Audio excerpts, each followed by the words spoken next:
எப்போ பிரஷ் பண்ண ஆரம்பிக்கணும் அண்ட் எந்த மாதிரி டூத் பிரஷ் ஸ்டார்ட் பண்ணணும் அப்படின்னு எல்லா பேரண்ட்ஸ்க்குமே டெஃபினெட்லி டவுட் இருக்கும். ஃபர்ஸ்ட் 6 மந்த்ஸ்ல பல் எரப்ட் ஆகலைன்னா கூட அவங்களுடைய கம்ஸை கிளீன் பண்ணது ரொம்ப ரொம்ப முக்கியம். உங்களுடைய இண்டெக்ஸ் ஃபிங்கர்ல ஒரு நல்ல காட்டன் துணியை சுத்திட்டு எவ்ரி டைம் அவங்களுக்கு ஃபீட் பண்ண முடிச்சதுக்கு அப்புறமோ இல்ல அட்லீஸ்ட் ஒரு 3 to 4 டைம்ஸ் a day நல்லா அவங்களுடைய கம்ஸை தொடச்சு விட்டுருங்க, டங்கையும் கிளீன் பண்ணி விட்டுருங்க.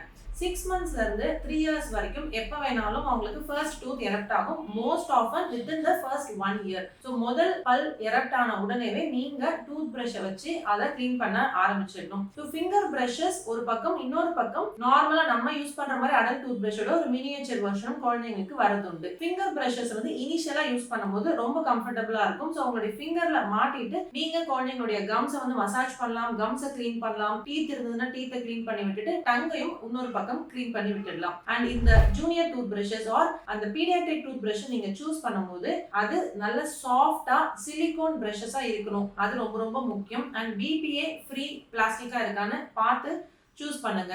யூசுவலி பீடியாட்ரிக் டூத் பிரஷஸ்ல ரொம்ப சின்ன ஹெட், நிறைய பிரிசில்ஸ் இருக்கும் அண்ட் ரொம்பவே சாஃப்டா இருக்கும். ஸோ செக் பண்ணி பார்த்துட்டு வாங்குங்க. ஸோ நான் சொல்லியிருக்க இன்ஃபர்மேஷன் உங்களுக்கு யூஸ்ஃபுல்லா இருக்கும்னு நினைக்கிறேன். உங்களுக்கு எந்த பிரஷ் சூஸ் பண்ணணும், சில ரெக்கமெண்டேஷன்ஸ் வேணும் அப்படின்னா கமெண்ட்ஸ்ல டூத் பிரஷ் அப்படின்னு கமெண்ட் பண்ணுங்க. நான் உங்களுக்கு டூத் பிரஷஸோட ப்ராடக்ட் லிங்கை ஷேர் பண்றேன்.